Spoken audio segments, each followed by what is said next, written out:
Hola, buenas tardes. Ante todo, agradecer que todos los presentes hayáis decidido el invertir un poco de tiempo en temas del ámbito de compliance.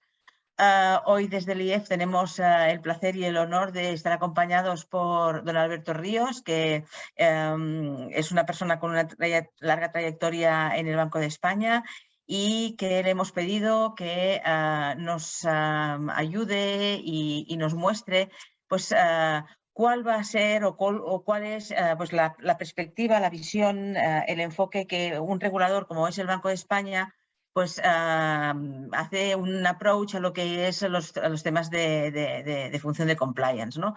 Sabéis que este webinar está encuadrado en el curso para la certificación de CESCOM, de la Asociación Española de Compliance, que es de ámbito nacional, pero que la certificación lo es de ámbito internacional. Y sin más dilación voy a presentaros a don Alberto Ríos, que es licenciado en Ciencias Económicas y Empresariales por el CUNEF, Colegio Universitario de Estudios Financieros. Se incorpora en el Banco de España en 1998 como inspector de entidades de crédito y ahorro.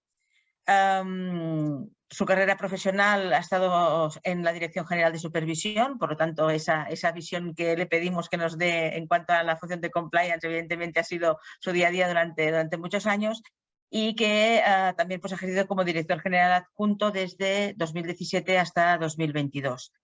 Ahora ha sido nombrado director general de la conducta financiera de billetes, que sabéis que es una dirección que ha sido como una segregación de lo que era hasta ahora la supervisión, pero que don Alberto nos lo explicará con más detalle. Y ha representado al Banco de España en multitudes de grupos de trabajo y en instituciones internacionales, como el Mecanismo Único de Supervisión, la Autoridad Bancaria Europea, y actualmente también es representante del Banco de España en el Banknotes Committee of Banco Central Europeo. Por tanto, tenemos a una persona de gran experiencia, gran conocimiento y que creo que puede ser muy útil y muy enriquecedor para los que nos movemos en el mundo y en el ámbito del compliance, el tener su visión y sus ideas en cuanto a lo que es la función tanto de la Dirección General como de la función de compliance en las entidades reguladas y del sector financiero sobre todo, ¿no? Así que le damos la palabra a don Alberto. Muchas gracias por estar aquí y nada, todo tuyo. Nada, muchas gracias, Elizabeth, y al Instituto por la invitación. Es un placer estar con vosotros. Buenas tardes a todos.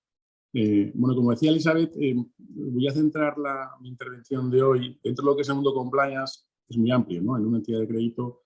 En mi anterior etapa en lo que es la supervisión prudencial, pues tuve la oportunidad de estar más centrado en temas relativos, por ejemplo, al tema de blanqueo de capitales, pero la presentación de hoy la voy a centrar en lo que son mis actuales responsabilidades actuales, ¿no? Que es la supervisión de conducta, ¿no? de conducta con los clientes. Voy a compartir una presentación.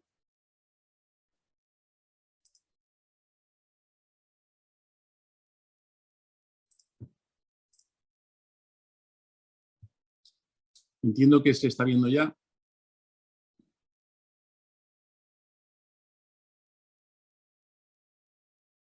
Sí, estupendo. Bueno, pues como comentaba, el objetivo un poco de mi charla de hoy es presentaros cómo realiza el Banco de España las funciones relacionadas con la supervisión de conducta con los clientes, ¿no?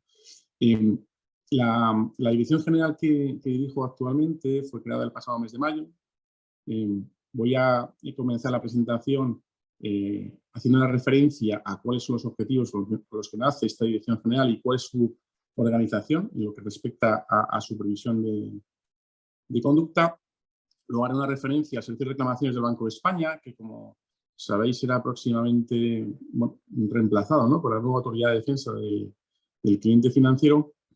Y el tercer bloque lo dedicaré a una breve exposición de los retos que veo en la supervisión de conducta y cuáles son los principales focos de atención que estamos teniendo en nuestras actuaciones supervisoras diarias. Entonces, comenzando un poquito por el origen de esta nueva Dirección General, que se creó en mayo.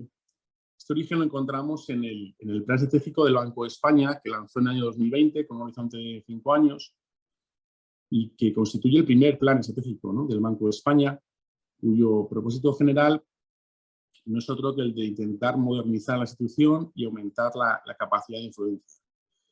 En esta diapositiva os presento los 5 grandes objetivos, aunque todos ellos tienen un impacto en el trabajo desarrollado por la Dirección General que dirijo.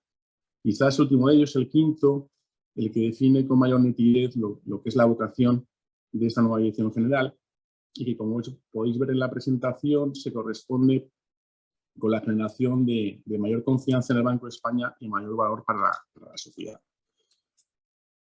Con esta vocación de servicio y de cercanía al ciudadano, 3 serían los objetivos que destacaría que trata de alcanzar la Dirección General. En primer lugar, trata de fortalecer la supervisión de conducta. De hecho, esta supervisión de conducta que anteriormente desarrollaba un departamento del Banco de España se eleva a la categoría de Dirección General. Bueno, entendemos que es un ámbito regulatorio que hemos vivido los últimos años en este ámbito y los nuevos riesgos derivados de la digitalización con la aparición de nuevos productos y competidores, pues precisarán el futuro, bueno, de hecho ya en el presente y actualmente, de una mayor intensidad supervisora. El segundo de los objetivos de la dirección es impulsar la coordinación de las numerosas tareas de educación financiera que el banco viene realizando y sobre las que me detendré un poquito más a continuación. Un elemento, la educación financiera, que junto a la conducta y a la inclusión financiera constituye bueno, el tercer pilar de lo que la Comisión Europea ha venido a denominar la trilogía de empoderamiento del cliente financiero.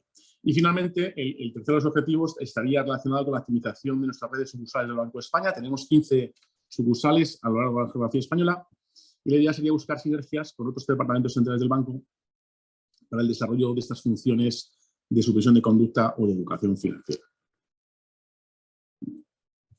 Como comentaba antes, el banco vive desarrollando ya numerosas tareas o actividades, iniciativas de educación financiera.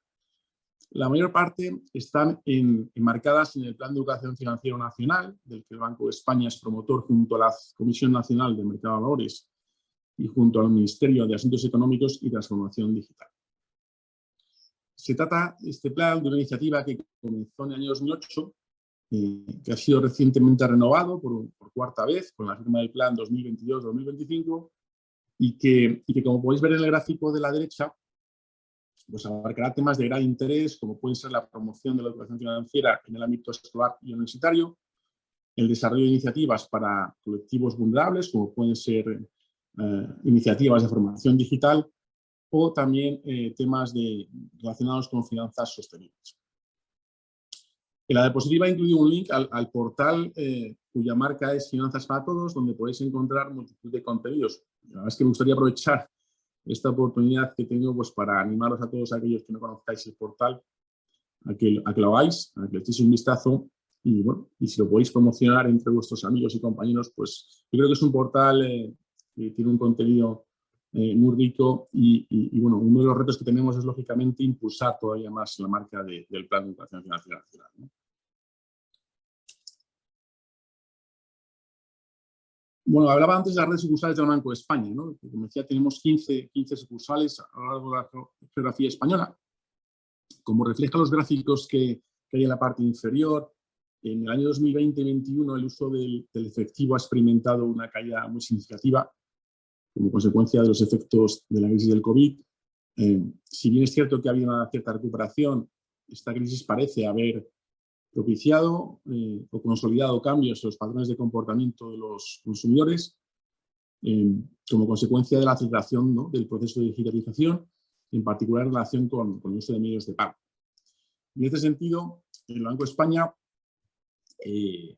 bueno, estas sucursales que tiene el Banco de España tienen como actividad principal, ¿no?, todas aquellas relacionadas con el uso y el tratamiento del efectivo, junto a otras relacionadas más con temas de atención al público, como la operativa de cuentas corrientes, cuentas directas, deuda pública también, accesos a la central de información del Banco de España, consultas y reclamaciones, etc. Entonces, lo que hemos pensado, la idea es que en un escenario en el que se consoliden estos menores niveles de tratamiento de uso de efectivo, Respecto a la situación histórica pasada, pues entendemos que el mantenimiento de una red eficiente y moderna de sucursales del banco pues requiere que destinemos también sus recursos a otro tipo de iniciativas, como pueden ser la supervisión de conducta de entidades o también iniciativas relacionadas con educación financiera. Por ejemplo, pues en una reciente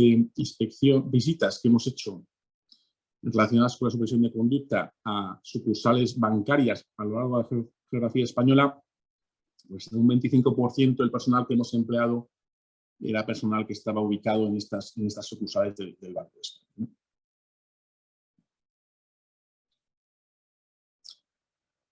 Por tanto, y para culminar esta primera parte, que tenía como objetivo, como os decía al principio de mi intervención, que entendierais un poco cuál es la organización del banco en lo que respecta a la supervisión de conducta, pues como se puede ver en la diapositiva, lo que hemos tratado es de ajustar la estructura organizativa del banco a los objetivos que he mencionado. En primer lugar, se segregó el departamento de conducta, que dependía de Secretaría General, y se ha integrado la nueva Dirección General junto a los departamentos de la antigua Dirección General de Efectivos y Sucursales, que como su nombre indica, pues están más centrados en las cuestiones relativas a la distribución de efectivo.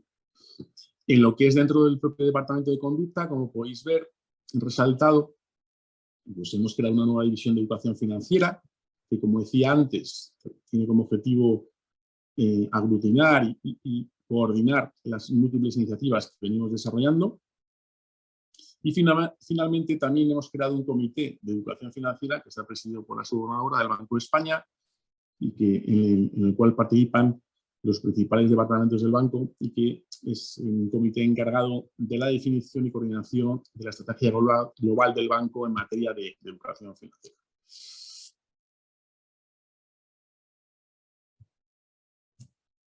Bien, a continuación, como os decía, me gustaría hacer una referencia al servicio de reclamaciones del Banco de España. ¿Por qué? Bueno, porque entendemos que el servicio de reclamaciones ha sido un elemento fundamental no solo en su función de resolución de conflictos entre entidades y particulares, sino también para el desarrollo de la supervisión de conducta que hace el Banco de España. Es un servicio que cumple este año 35 años desde su creación y que, como podéis ver en la diapositiva, pues ha tramitado cerca de 400.000 reclamaciones y más de 600.000 consultas. Como podéis ver en el gráfico que os presento, en este periodo hay tres etapas diferenciadas. Una primera por un volumen muy bajo de reclamaciones, una segunda en la que supera en torno a las 5.000 y una tercera fase que explota a partir del año 2008 después de la crisis financiera, ¿no? Y en este periodo, en el que se caracteriza por un incremento significativo del volumen de reclamaciones de clientes, se pueden observar tres picos. Uno en 2013, que está relacionado con la casuística de acceso a suelo de hipotecas. Otro pico en el año 2017, que está relacionado con la casuística de los gastos de formalización también de préstamos hipotecarios. Y el tercer pico lo observamos en el año pasado, el año 2021, en el que, como vamos a ver ahora, no existe, a diferencia de los dos picos anteriores, una única razón que justifique este incremento sustancial en el volumen de reclamaciones. Como os decía antes, el servicio de reclamaciones, aparte de su función primigenia, ¿no?, que es la resolución de conflictos particulares entre entidades y clientes bancarios, ha supuesto o ha tenido un papel mucho más importante relacionado con la supervisión de conducta. En primer lugar, lógicamente, el Banco de España, a partir del análisis de las miles de reclamaciones y consultas que recibimos o que hemos recibido en todos estos años, nos ha permitido ir elaborando poco a poco todo un compendio de criterios de buenas prácticas, ¿no? Luego insistiré un poquito en la siguiente diapositiva sobre este asunto. Pero además, estos criterios de buenas prácticas, con el tiempo, en muchos de los casos, han devenido en normas de obligado cumplimiento. Se han convertido en normativa con rango de ley. En tercer lugar, la información que obtenemos del servicio de reclamaciones es un input fundamental para el diseño de los planes de inspección. Lógicamente nos permite identificar a partir de las reclamaciones de los clientes posibles áreas en la contratación de productos con la clientela en los cuales las entidades pues, bueno, pueden estar teniendo debilidades, deficiencias en sus políticas internas en estos procesos de contratación. Y finalmente, desde el punto de vista de la educación financiera de los clientes bancarios, igualmente nos permite identificar posibles áreas donde creemos que debemos aumentar el foco en la educación financiera y, por tanto, lo que hacemos es elaborar, lanzar productos financieros especialmente focalizados en estas áreas que identificamos a partir de las reclamaciones de los clientes.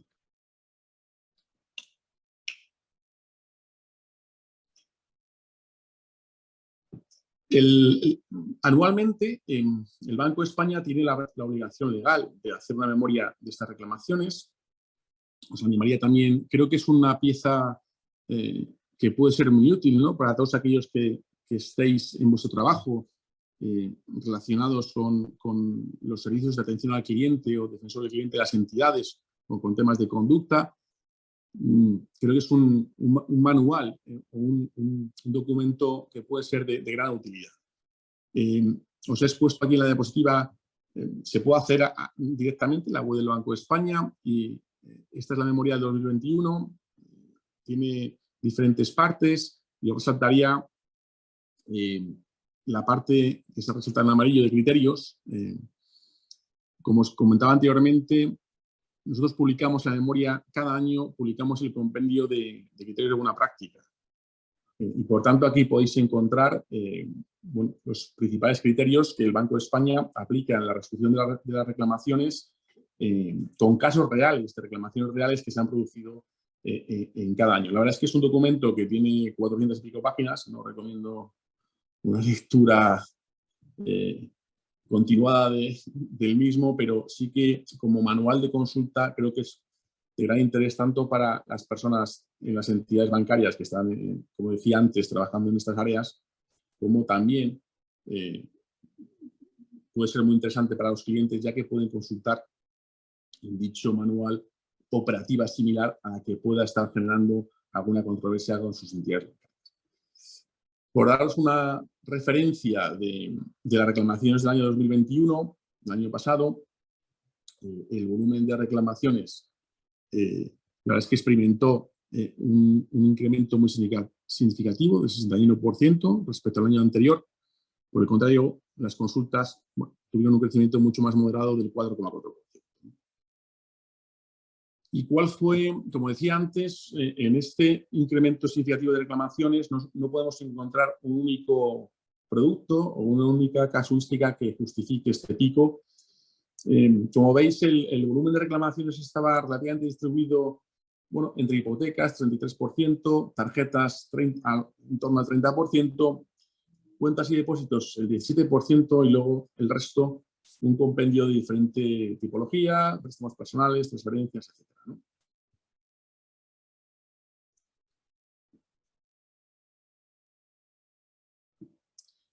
Entonces, como os decía antes, en esta diapositiva he tratado de exponer un poco cuáles son los motivos que han justificado el notable incremento de reclamaciones en el año 2021. Si veis, por ejemplo, el año 2018, lógicamente, la concentración se producía en lo que eran préstamos hipotecarios, lo comenté anteriormente. Eso estaba relacionado con las numerosas demandas judiciales que hubo en relación con los gastos de formalización de los préstamos hipotecarios, que alimentó también la interposición de reclamaciones en el Banco de España. Como sabéis, la interposición de reclamaciones del Banco de España se suele utilizar como paso previo a la interposición de reclamaciones judiciales, por cuanto los tribunales suelen utilizar los informes de resolución del Banco de España a la manera de informe pericial, ¿no? Por tanto, para un cliente bancario puede ser de gran utilidad contar con un informe favorable del propio Banco de España, ¿no? Por tanto, si vamos al 2021, podemos ver que el incremento en préstamos hipotecarios fue muy sustancial, 94%, y los motivos fueron básicamente dos. Los gastos de formalización de préstamos hipotecarios y la contratación de productos vinculados. En este caso, cuando hablamos de contratación de productos vinculados, aunque había también cuestiones relacionadas con seguros, la mayor parte también hacía referencia a reclamaciones en relación a la exigencia de la entidad de crédito de abrir una cuenta corriente. En el caso de las tarjetas de crédito, el incremento fue también muy relevante, un 80%. Aquí los motivos principales hacían referencia a operaciones fraudulentas con tarjetas. Este es un tema que conocéis todos porque bueno, está experimentando un crecimiento muy importante, ¿no? El fraude de tarjetas. Y en segundo lugar, la falta de entrega de documentación en otro tema también muy controvertido como es el contrato de crédito revolver, ¿no? Y finalmente, en lo que respecta a cuentas corrientes y depósitos, hubo un incremento del 40%. Y aquí básicamente el motivo principal de las reclamaciones hace referencia al aumento de las comisiones por mantenimiento en cuenta corriente que las entidades han comenzado a aplicar pues, en el último año y medio, ¿no?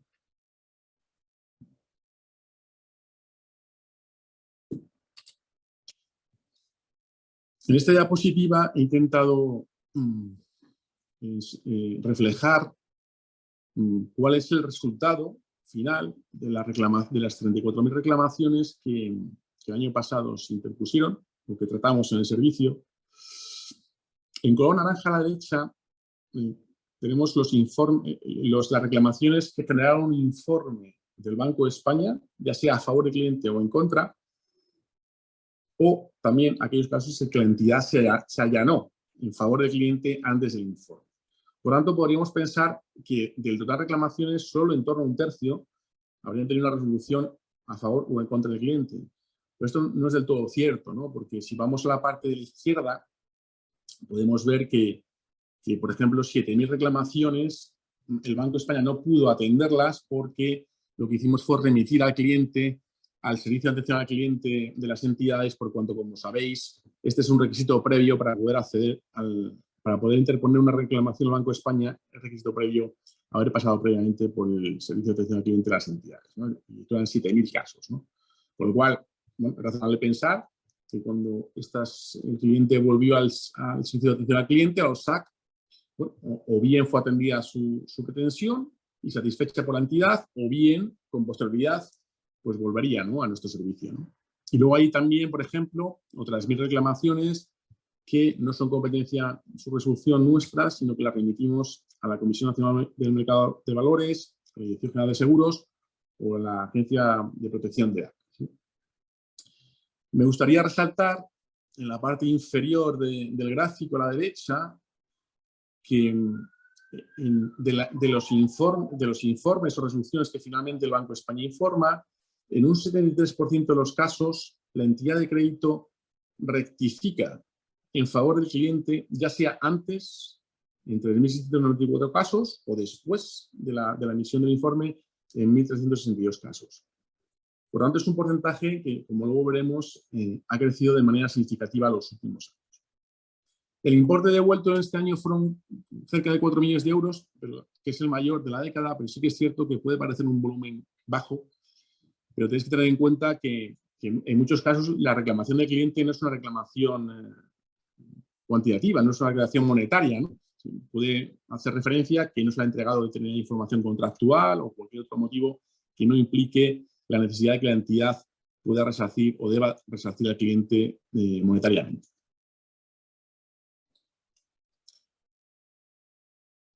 En esta diapositiva he traído dos gráficos que tratan de reflejar dos mensajes. El primero ya lo he comentado, es un aspecto que podemos valorar de manera positiva, es que el porcentaje de rectificación de las entidades ha aumentado cerca de 25 puntos porcentuales durante los últimos 10 años. Las entidades, bueno, pues parece que van asumiendo cada vez con mayor bueno, interés los criterios del propio Banco de España y, por tanto, van rectificando su actuación previa, ¿no? Y el segundo de los gráficos, si nos fijamos en la línea roja del gráfico inferior, lo que refleja es que el porcentaje de resoluciones favorables al reclamante en apenas 5 años prácticamente se ha duplicado.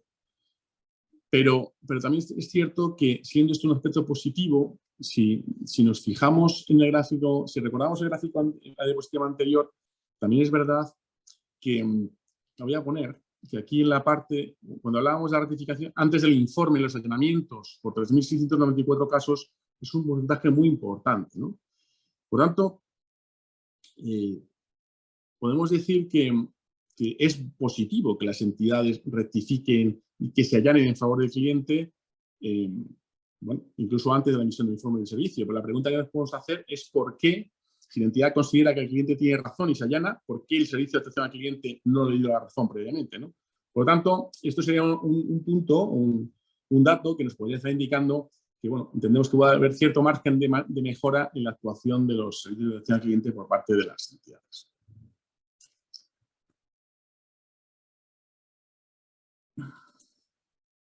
Bien, como decía, por tanto, como he intentado de transmitiros, el servicio de reclamaciones ha jugado un papel muy importante en lo que es el modelo de supervisión de conducta del propio Banco de España. Luego, si queréis, en el turno de preguntas podemos entrar a evaluar en qué medida la nueva Autoridad de Defensa del Cliente Financiero pues, puede suponer un cambio o no en este modelo. Pero, desde luego, para nosotros ha sido un elemento fundamental. Ahora voy a tratar de transmitiros cómo realizamos en Banco de España la supervisión de conducta, con qué tipo de herramientas y qué retos vemos a futuro. Para ello, voy a hacer un breve recordatorio de cuál ha sido un poco la historia, ¿no?, de la supervisión en Banco de España, la supervisión de conducta. Sus inicios lo podemos situar en el año 1987, con la hibridación de los tipos de interés y las comisiones y la creación del propio Servicio de Reclamación del Banco de España, ¿no?, que fue pionero además en Europa. Podemos identificar una primera etapa que abarcaría hasta la crisis financiera de 2008 y que se caracterizó por poner, desde el punto de vista de la supervisión, por poner el foco en la transparencia y el control ex ante de tarifas y comisiones y de la publicidad. En este momento todavía no existía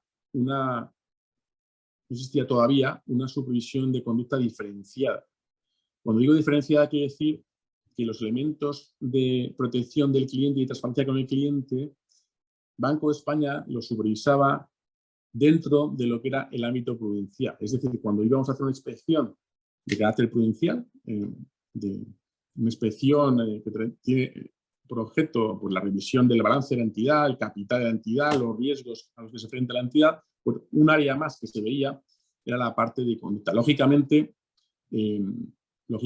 eso significaba que no lo veíamos con el nivel de intensidad que hoy se dedica a esta materia, ¿no? Una segunda etapa comienza con posterioridad a la crisis financiera, en el cual surge un notable aumento de la litigiosidad. Asimismo, hay un auténtico tsunami regulatorio sobre esta materia. Y aquí ya sí que Banco de España da un paso más allá y crea el Departamento de Conducta de Entidades, introduciendo ya este principio o este modelo de supervisión de conducta diferenciada que antes comentaba. Y finalmente, la tercera etapa, en los últimos años hasta la actualidad, se ha ido produciendo un proceso de consolidación en nuestra función que ha culminado, como dije al comienzo de mi intervención, con la elevación a la categoría de Dirección General de lo que es la función de conducta en Banco de España y que ha permitido pasar de lo que era una cultura de mero cumplimiento de la norma a lo que nos gustaría, al menos a nosotros como supervisores, a una cultura basada en la implantación de una gobernanza adecuada y unos sistemas de control interno robustos por parte de las entidades.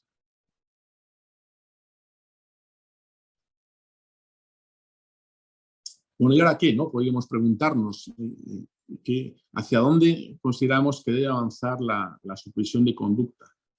Entonces, para contestar a esta pregunta, os he traído en esta diapositiva algunas ideas del modelo supervisor británico, que, como sabéis, la FCA pues, es una de las principales referencias europeas y que además siempre ha ido a la vanguardia en lo que es la supervisión del conduct anglosajón, ¿no?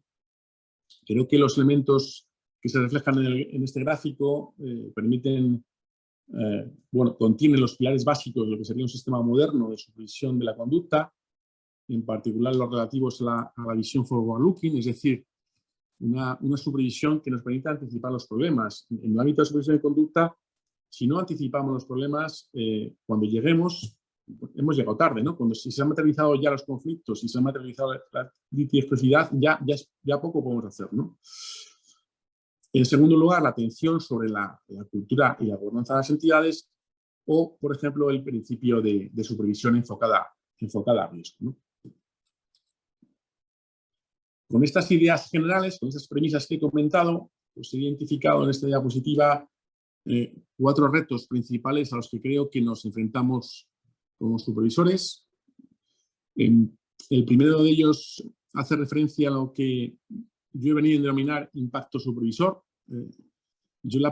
Cuando accedí a mi nuevo cargo, ¿no? el mes de mayo pasado, pues me hice una pregunta, ¿no? Cuando estábamos analizando cómo está organizado el modelo de supervisión del Banco de España, pues la primera pregunta que me hice es, bueno, nosotros como supervisores estamos apoyando suficientemente el proceso de cambio de cultura que antes mencionaba de las entidades bancarias, o quedan cosas por hacer, ¿no? Y creo que, lógicamente, la respuesta a esta pregunta en ningún caso como supervisor puede ser conformista, lógicamente. Y bueno, creo que también nosotros tenemos, por supuesto, margen de mejora. Y dentro de las cuestiones que planteé en el primer bloque de la izquierda, bueno, pues me gustaría resaltar un aspecto que yo a futuro tenemos intención de potenciar. De hecho, ya hemos comenzado a hacerlo, y eso es referente a la comunicación, ¿no?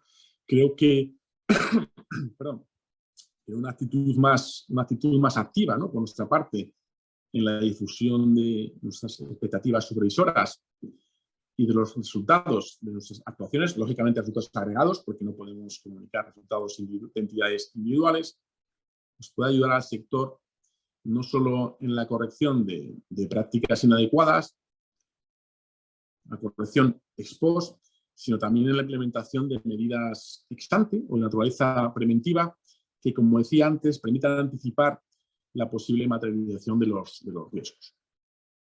Adicionalmente, además, pensamos que estas publicaciones que podemos hacer pueden también servir de formación a los clientes sobre, bueno, dónde pueden encontrar los principales problemas o conflictos en la contratación con sus propias entidades bancarias. Por este motivo, recientemente hemos lanzado 2 notas de prensa con el resultado de 2 actuaciones transversales que hicimos de inspección, una sobre traslado de cuentas y otra sobre la formación del personal de venta de oficinas, sobre servicios de pago, donde, bueno, hemos tratado de reflejar cuáles eran los elementos o las debilidades generales que hemos apreciado en el desarrollo de estas actuaciones.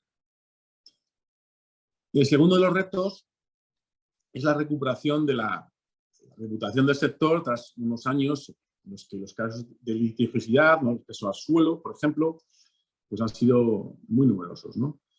Y ha dañado de manera importante la reputación de las entidades. Y aquí el mensaje, yo creo que para las entidades debe ser claro, ¿no? Y es que, como decía antes, no vale una política de mero cumplimiento de la norma. Esto es totalmente insuficiente, ¿no? Yo creo que lo que requieren los clientes es que las entidades actúen en la comercialización de productos pues, de manera honesta, de manera responsable, que cuenten con una gobernanza y unos procedimientos internos adecuados y una cultura que tenga, bueno, al cliente como centro, ¿no? Una cultura que además llegue desde la administración del banco, de los órganos administradores, a la propia red de ventas, que es donde finalmente se tiene el contacto con el cliente final. El tercer bloque que destaco es el de la estabilidad financiera.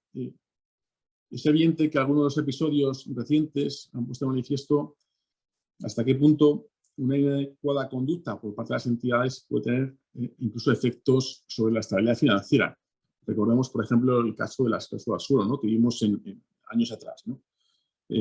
Por tanto, un aumento muy importante de las contingencias legales o una pérdida de reputación en el sector puede además acabar incidiendo en la propia estabilidad de la base de clientes, ¿no? Por tanto, las entidades tienen que ser muy conscientes de que la introducción de elementos de conducta en sus procedimientos internos de gestión, por ejemplo, en las propias políticas retributivas, pues contribuye en definitiva y a la larga en la propia sostenibilidad de sus modelos de negocio. Y desde el punto de vista supervisor, este potencial impacto que puede tener lo que he comentado sobre la estabilidad financiera nos obliga a implementar, lógicamente, enfoques de riesgo en nuestras actividades supervisoras. Lógicamente, tenemos que seleccionar cuál es nuestro ámbito de alcance en función también del riesgo que las entidades o que los negocios están planteando desde el punto de vista de estabilidad financiera.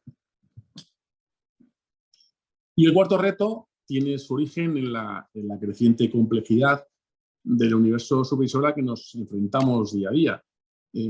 Tenemos entidades de mayor tamaño por el proceso de concentración bancaria, pero también tenemos entidades pequeñas que con la aparición de nuevos actores, nuevos productos, vinculados lógicamente al proceso de innovación tecnológica y digitalización. Y esto, lógicamente, afecta y aumenta los riesgos de conducta de manera significativa en la contratación con los clientes. Y en esta situación, yo creo que es básico la explotación de datos, ¿no?, a los que tenemos acceso como supervisores. Creo que sin una explotación de datos eficiente que nos permita detectar señales de alerta temprana, no vamos a poder realizar una supervisión eficiente y con la naturaleza preventiva que antes comentaba.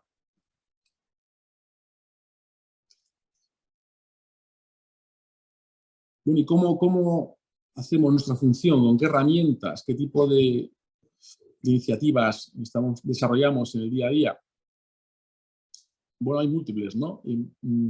Lógicamente, por la parte regulatoria, tenemos una participación muy activa en lo que es el diseño y el desarrollo de los reglamentos y directivas europeas, en los diferentes foros de discusión europeos que existen al respecto. Por ejemplo, se está discutiendo la directiva hipotecaria, la de consumo, servicios de pago. Evidentemente, también tenemos una participación muy activa en la EBA, en la discusión de las guías supervisoras. Y, lógicamente, bueno, pues somos objeto de consulta en los proyectos legislativos nacionales de conducta y, eventualmente, en ocasiones, también en el ámbito de lo que es el consumo. Un ejemplo, entre las circulares que el Banco de España ha aprobado recientemente, bueno, yo destacaría, por ejemplo, la circular de los nuevos estados de conducta, un nuevo reporting de datos sobre operativa y conducta de las entidades. Creo que, como decía antes, la importancia del análisis masivo de datos es cada día creciente y la posibilidad de disponer de estos estados, así como de la información granular de la Central de Información de Riesgos del Banco de España, pues nos va a permitir incidir y avanzar en este proceso de identificación temprana de riesgos que comentaba antes, que a mí me gustaría potenciar a futuro. Otros aspectos que también he mencionado anteriormente es la importancia de que nosotros seamos también más transparentes. Por ejemplo, mediante la publicación de guías que recojan cuáles son nuestras expectativas, ¿no?, en asuntos de especial relevancia, en productos concretos, en casuística concreta. Yo creo que es muy importante para que se entienda. No es fácil tampoco, en muchos casos, interpretar muchos aspectos de una normativa que, además, como decía anteriormente, en muchos de los casos es de una publicación, de un lanzamiento muy reciente. Por tanto, en muchos de los casos, cuando vamos a inspección, tenemos que valorar si la interpretación que las entidades han hecho de una norma es la adecuada o no, cuando en algunos casos pues, se ha lanzado de manera, como decía antes, muy reciente, ¿no? Y, por tanto, la generación o la publicación de nuestras expectativas como supervisores creo que es fundamental para que las entidades también tengan un marco de actuación sobre hacia dónde tienen que moverse, ¿no? Como decía antes, la memoria de reclamaciones es un input fundamental para nuestras actuaciones. Y respecto a las actuaciones verificativas que venimos realizando, en lo que sería la parte de inspección in situ, bueno, solemos realizar venimos realizando tres tipos de actuaciones, básicamente. Una, lo que es la inspección tradicional a entidades concretas. Un segundo iniciativa son las actuaciones transversales temáticas. Estas han sido muy importantes. Son actuaciones que abarcan un número elevado de entidades, pueden ser 25 o 30 entidades, y lo que tratamos de evaluar es cómo están aplicando la normativa en el desarrollo en la concreción de un aspecto concreto. Pueden ser préstamo al consumo, pueden ser hipotecas, pueden ser servicios de pago, cuenta de pago básica. Claro, el desarrollo de este tipo de actuaciones es fundamental para nosotros porque nos da un conocimiento muy bueno sobre cómo están las entidades tratando estos aspectos y nos permite además generar benchmark o a partir de la evaluación de la actuación de cada entidad identificar cuáles son las mejores prácticas y por tanto cuáles son, como decía antes, nuestras expectativas supervisoras. Y el tercer elemento que complementa estas funciones de inspección pues son las visitas a las propias sucursales bancarias que las entidades tienen a lo largo de toda la geografía española y que es un elemento también muy importante porque, lógicamente, el punto de acceso final directo, como decía antes, con el cliente y de contacto con el cliente es la oficina bancaria, ¿no? Por tanto, estos tres elementos están funcionando realmente bien y nos permiten cubrir objetivos supervisores distintos pero complementarios. Y ya yendo a la parte que denomina output en la diapositiva o de resultados de esas actuaciones supervisoras, pues como sabéis, pueden dar lugar a tres tipos de medidas, escritos de requerimientos y recomendaciones. Puede también dar lugar eventualmente a la apertura de expedientes sancionadores que acaben con la imposición de sanciones, de multas a las entidades. Y un tercer elemento, que es el que antes comentaba, que quiero impulsar a futuro, es el de la comunicación pública de los resultados de esas actuaciones, resultados agregados o expectativas que tenemos a partir de una supervisión que hayamos realizado. Yo creo que las tres medidas son necesarias para garantizar el adecuado impacto supervisor que antes mencioné al comienzo de este bloque. Y bueno, mi idea es que lógicamente debemos seguir aplicándolas de manera proporcionada y consistente.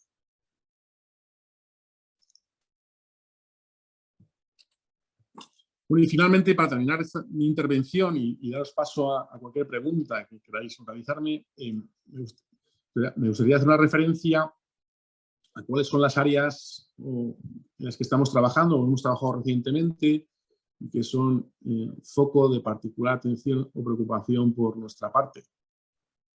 La primera que he resaltado es la actividad publicitaria de las entidades financieras. Constituye un elemento esencial en el marco de conducta para garantizar que la relación de la entidad y del cliente se inicia, ya desde inicio se inicia y se desarrolla de manera adecuada. Entre los elementos de atención destacaría la entrada de nuevos actores, la dificultad de seguimiento de todo lo que se lanza en redes sociales, la invasión de espacios precontractuales, es decir, ofertas personalizadas que no han sido solicitadas por el propio cliente. O también hemos detectado la excesiva supeditación al producto financiado en detrimento del propio contrato de financiación, ¿no? Estamos pensando en financiación que está destinada a la compra de algún objeto determinado, como puede ser la financiación, por ejemplo, del automóvil, ¿no? Por ello estamos intensificando el uso también de nuevas tecnologías como rastreadores en la web. Hemos también impulsado la relación con el propio sistema de autorregulación de publicidad de las entidades. Hemos aprobado una nueva circular recientemente y estamos poniendo el foco de atención en los procedimientos internos que las entidades tienen para el lanzamiento de sus piezas publicitarias. El segundo elemento que ha sido objeto de preocupación reciente, diría que más bien el año pasado y el anterior, ha sido la financiación de consumo, en particular aspectos como la información previa, el régimen de modificaciones contractuales, las modificaciones de las modalidades de pago en tarjetas o la adecuada comercialización de las tarjetas revolving que antes comentaba y que, como sabéis, pues bueno, fue objeto también de una aprobación reciente de una orden ministerial, ¿no?, sobre el crédito revolving. Y nos preocupa también la aplicación de buenas prácticas por parte de los prescriptores, ¿no?, en este préstamo consumo, así como la evaluación adecuada de la capacidad de pago de los clientes en lo que sería la parte de préstamo responsable. Hemos realizado 3 actuaciones supervisoras transversales para revolving, para préstamo responsable y para la financiación del automóvil. Y hemos realizado también actividades, inspecciones in situ concretas sobre crédito al consumo a un número determinado de entidades de crédito específicas. Junto a estas funciones de supervisión, a estas funciones o iniciativas de inspección, solemos complementar este enfoque supervisor con el desarrollo en el portal del cliente bancario de material divulgativo de educación financiera sobre este tipo de problemática también. Y el tercer elemento de especial foco supervisor que hemos atendido de manera reciente durante este año 2022 han sido los servicios de pago, ¿no? Hemos puesto el foco hace un par de años en hipotecas, luego hemos revisado consumo y este tercer bloque de servicios de pago ha sido objeto de atención en el año reciente, en el año pasado, y este propio también. En particular, bueno, en relación con la información y oferta al cliente de la cuenta de pagos básica, hemos también revisado el procedimiento de traslado de cuentas y temas de fraude financiero. Para ello hemos realizado actuaciones de tipo transversal. En particular, por ejemplo, hemos realizado una actuación en más de 150 sucursales para valorar la formación que tiene el personal de ventas en la comercialización de este tipo de productos de pago. Y tenemos planificadas inspecciones que están ahora en marcha sobre cuentas de pago en entidades concretas. Y como decía antes, también hemos lanzado en el portal del cliente bancario piezas de educación financiera sobre fraude con tarjeta, que como decía antes es un tema de preocupación creciente, y sobre la cuenta de pago. Y de cara a los próximos meses, el próximo año, ahora estamos trabajando precisamente en el plan de 2023, la idea sería completar alguna de estas actuaciones que he comentado y poner en foco en otros temas concretos como pueden ser el préstamo responsable, el aplazamiento de pagos en puntos de venta y la supervisión de determinadas entidades de pago y entidades de dinero electrónico cuya operativa a través de plataformas también está generando un motivo de preocupación. Y bueno, y lógicamente quizás dependiendo de su evolución, porque lógicamente nuestra función en supervisión de conducta se ve muy condicionada por la aparición de eventos que quizás no están previstos en el plan de inspección, pero que van surgiendo. Ahora, por ejemplo, tenemos que estar atentos, ¿no?, lógicamente, al cumplimiento parte de las entidades de la normativa de innovaciones y subrogaciones hipotecarias, pues en el actual contexto de las rápidas subidas de tipos de interés que estamos experimentando. Y por mi parte, nada más. Como os decía, he intentado daros una visión de cómo el Banco de España desarrolla la función de supervisión de conducta y cómo está organizada. Muchas gracias, Alberto, pues por tu exposición. Tenemos algunas cuestiones que vamos a leer a continuación y a ver si con estos minutos que nos quedan pues podemos cubrirlas. Aquí la primera pregunta es en relación a la evolución del número de reclamaciones que has comentado antes. Se aprecia que hay una pendiente como muy constante hasta 2007 y a partir de ahí empiezan un poco las variaciones, ¿no? Justamente en 2007 es cuando pues, se aprueba lo que es la Directiva de Mercados de Instrumentos Financieros, lo que conocemos como MiFID, y allí pues, bueno, es una de las directivas que digamos que más impacta o de las que impacta de forma importante al sector. Entonces, la pregunta es, ¿considera el Banco de España pues, que ese tsunami regulatorio y en concreto pues, ese tipo de directivas y reglamentos también han favorecido o han influido en esa evolución en cuanto al número de reclamaciones que el Banco de España ha recibido? Sí, gracias, Elizabeth. No, pues, lógicamente yo creo que son cosas que van relacionadas, ¿no? Cuando hablaba un poco de la historia de la supervisión, pues también he destacado que hasta el año 2013 no existía una supervisión diferenciada en Banco de España y que la regulación de muchos de los productos ha sido muy reciente.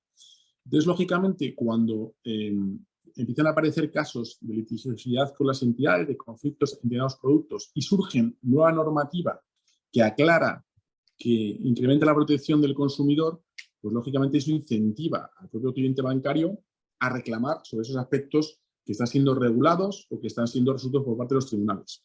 Eso por una parte, con lo cual sí, efectivamente yo creo que el desarrollo de nueva normativa que proteja al cliente, lógicamente supone un incentivo al cliente para reclamar sus derechos, ¿no? Porque quizá en una época anterior, años atrás, pues no se percibía de igual manera en qué medida el cliente podría tener derecho o no a una determinada compensación. Y luego también otro aspecto que también he destacado es el impacto que tiene la crisis financiera, lógicamente, ¿no? Vamos a poner el caso en España, ¿no? De los accesos al suelo, ¿no? Por ejemplo, ¿no? Lógicamente España, bueno, experimentó una burbuja inmobiliaria muy importante que determinó un crecimiento significativo, muy relevante del crédito hipotecario, las hipotecas en España, hipotecas que estaban además concedidas en un contexto de tipos de interés determinado y que lógicamente, bueno, pues eso, cuando viene la crisis financiera, tiene un impacto sobre la capacidad de deducción por parte de los clientes bancarios y, lógicamente, eso hace de incentivo para que los clientes, bueno, pues, traten de reclamar aquellos aspectos que consideran que no se han comercializado de manera transparente y adecuada. Muchos de los casos que hemos vivido en España, como este que comentaba el acceso al suelo o como otros, es verdad que también es verdad que se han producido por lo que comentaba anteriormente, porque la normativa no está desarrollada de manera suficiente sobre qué era una comercialización transparente y tener las cláusulas de determinadas cuestiones. Yo creo que, por ejemplo, la ley de crédito inmobiliario ha venido a introducir un elemento de claridad y fundamental, ¿no? En lo que es el balance en la contratación entre las entidades y los clientes, qué tiene que pagar cada una de las partes, qué costes tiene que asumir cada una de las partes. Por lo tanto, yo creo que efectivamente hay una mezcla de dos, en mi opinión, de dos factores. Por una parte, la velocidad del desarrollo regulatorio y por otra, elementos de tipo más macroeconómico, como puede ser la crisis de 2008, que han generado o que han propiciado también pues que lógicamente el incentivo a reclamar por parte de los clientes es mucho mayor. Hay otra pregunta que nos dice que en el caso de denunciarse una incidencia por una comisión excesiva aplicada por entidad financiera extranjera no europea, por tratarse de una transacción internacional, ¿el Banco de España tiene competencia para actuar y supervisar estas incidencias? Nos la plantea Daniel esta pregunta. Bueno, entiendo que es una concesión que cobra una entidad de crédito con sucursal en España, o es que, claro, habría que ver el detalle de la pregunta, ¿no? Si es una sucursal establecida en España, lógicamente está sujeta a la normativa española, pero no sé muy bien cuál es la casuística. Es una entidad extranjera no europea. Sí, que en una transacción internacional aplica una comisión excesiva, ¿no? Entonces, a partir de ahí, pues, ¿cuál es la intervención de Banco de España, la posible intervención? Bueno, lo de excesivo o no excesivo, a ver, esto es un tema importante, ¿no? El Banco de España, en lo que es el de reclamaciones, una de las, no lo he comentado anteriormente, pero si recordáis el gráfico, y yo recuerdo bien la cifra, había en torno a 14.000 reclamaciones que el Banco de España tiene que desistir o rechaza. ¿Por qué? Porque no son materia de su incumbencia, porque no tiene capacidad legal para opinar. Por ejemplo, no tenemos capacidad para opinar de la auxiliaridad de cláusulas, por ejemplo. Y luego, sobre el aspecto de comisiones excesivas, bueno, yo quiero recordar que el régimen en España es un régimen de comisiones libres.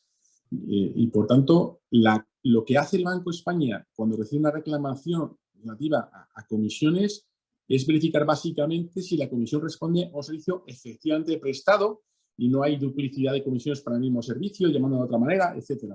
Pero en realidad el Banco de España no puede pronunciarse sobre una comisión excesiva o no, porque no nos compete. Y bueno, y vuelvo a decir, lo digo nuevamente, en España el régimen de comisiones es libre. No existe ninguna norma que conozca que limite la comisión, a mí no importa, ¿no? Daniel nos especifica que se refería a entidades financieras sin sucursal en España. Sin sucursal, el régimen de libre prestación de servicios. Bueno, ahora mismo me surge la duda, ¿no? Pero yo entendería que están sujetos igualmente, ya sea libre prestación de servicios como sucursal, a la normativa española. Pero vuelvo a insistir, nosotros no podemos entrar en si una comisión es excesiva o no. Solo podemos entrar en si esa comisión responde a un servicio efectivamente prestado. Si no responde a un servicio efectivamente prestado, pues, o también podemos entrar si esa comisión se está cobrando al cliente de acuerdo con lo que el contrato original establecía respecto al cobro de comisiones.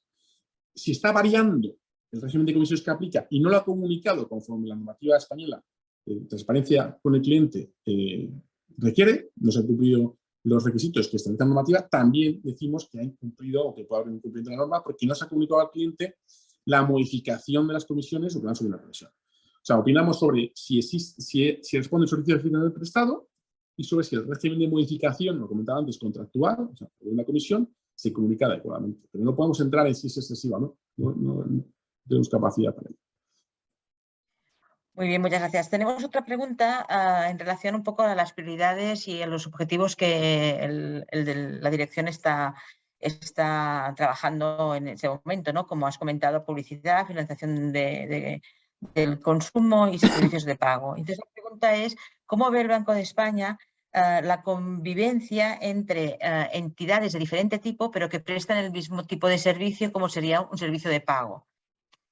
Entiendo que la pregunta pues, está pensada por esas entidades fintechs que son entidades pues, de pago y que de alguna forma pues, están prestando un servicio que es equivalente al que presta una entidad de crédito en ese ámbito, ¿no? Bueno, esto es una pregunta muy interesante, ¿no?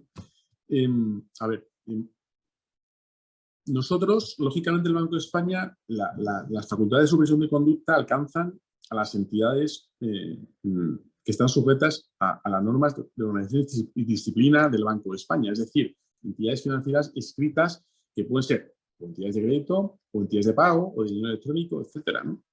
Con lo cual, ese es nuestro ámbito de actuación.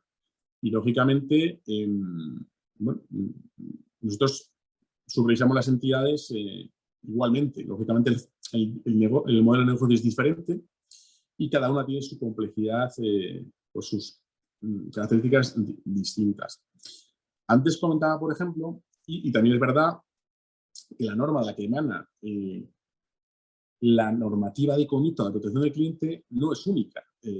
Está la circular nuestra de transparencia, la 5/2012, que recoge el compendio fundamental de lo que afecta a los clientes de entidades bancarias, pero tenemos leyes como la ley de servicios de pago o la de comercialización de productos a distancia, que también tienen algunas normas que se pueden considerar que son normas de protección del cliente, ¿no? Por lo tanto, tenemos un abanico de normativa pues muy prolijo, ¿no? Por la propia ley de crédito inmobiliario, es decir, hay múltiple fuente, la fuente de la normativa puede ser muy variada y diversa dependiendo del modelo de negocio de cantidad y del producto. Y luego, como antes comenté el tema de la actividad de las entidades de pago o de dinero electrónico vinculadas a plataformas, ¿no? Pues es un tema también que es muy interesante porque bueno, estamos viendo en qué medida ese nuevo modelo de negocio, que es relativamente reciente, bueno, pues no siempre es fácil identificar quién está asumiendo la relación directa con el cliente y, por tanto, cuál es la entidad sujeta al cumplimiento de la normativa de conducta. Y puede haber otros actores que no son entidades registradas, pero que están asumiendo unas funciones que, de facto, bueno, pues están incidiendo o al consumidor le pueden hacer, en algunos casos, le puede generar confusión sobre quién es el prestador final del servicio bancario o de pago, en este caso. Por lo tanto, es un área que tenemos que estudiar y que estamos analizando y que no siempre es fácil, efectivamente, como decía antes, determinar quién es el responsable de cumplir con la normativa de transparencia, ¿no? Y, por tanto, sujeto a nuestras funciones de supervisión. Eso es muy evidente.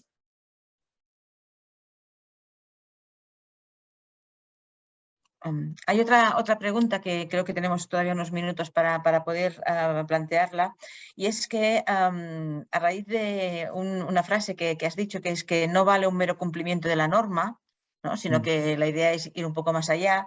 Entonces ahí pues, bueno, ya nos metemos en el mundo pues, de la función de compliance, donde bueno, pues el tema de integridad, ética, honestidad, pues son conceptos importantes que deben un poco guiar la forma de proceder y de alcanzar los objetivos de la propia función.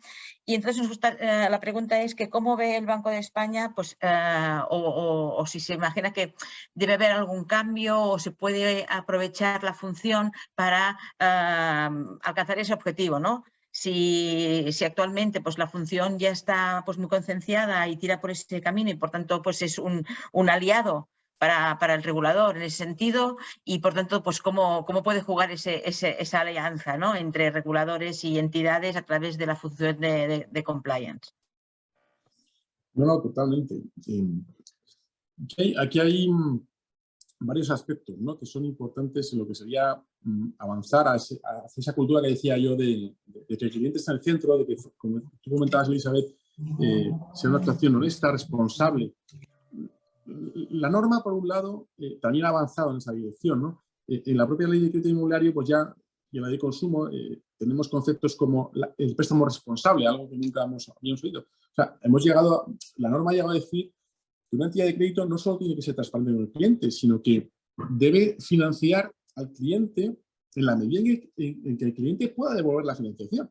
Y esto se ha orientado desde el punto de vista de cumplimiento, no desde el punto de vista prudencial. Desde el punto de vista prudencial, bueno, si no puede pagar, impagará, tendrá un préstamo moroso, etcétera, ¿no? Pero no, lo que dice la normativa es, usted tiene la obligación de cerciorarse de que la financiación que le está concediendo el cliente se adapta. Primero, es necesaria, el cliente la necesita, y segundo, encaja en su capacidad de pago, ¿no? Otro aspecto relevante, por ejemplo, que va a ayudar también a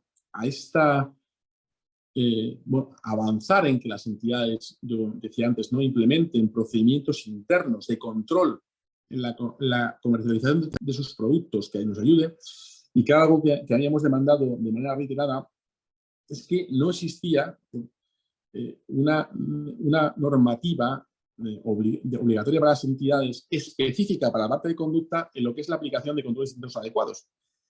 Existía en el mundo prudencial, pero no específicamente en el mundo de conducta. Bueno, pues esto ya, no recuerdo ahora mismo en qué propuesta legislativa que hemos revisado recientemente, que nos ha propuesto Tesoro, pues ya está contemplado la introducción de requerimientos de control interno y de procedimientos de control interno para la propia prerrogativa de conducta con clientes, ¿no?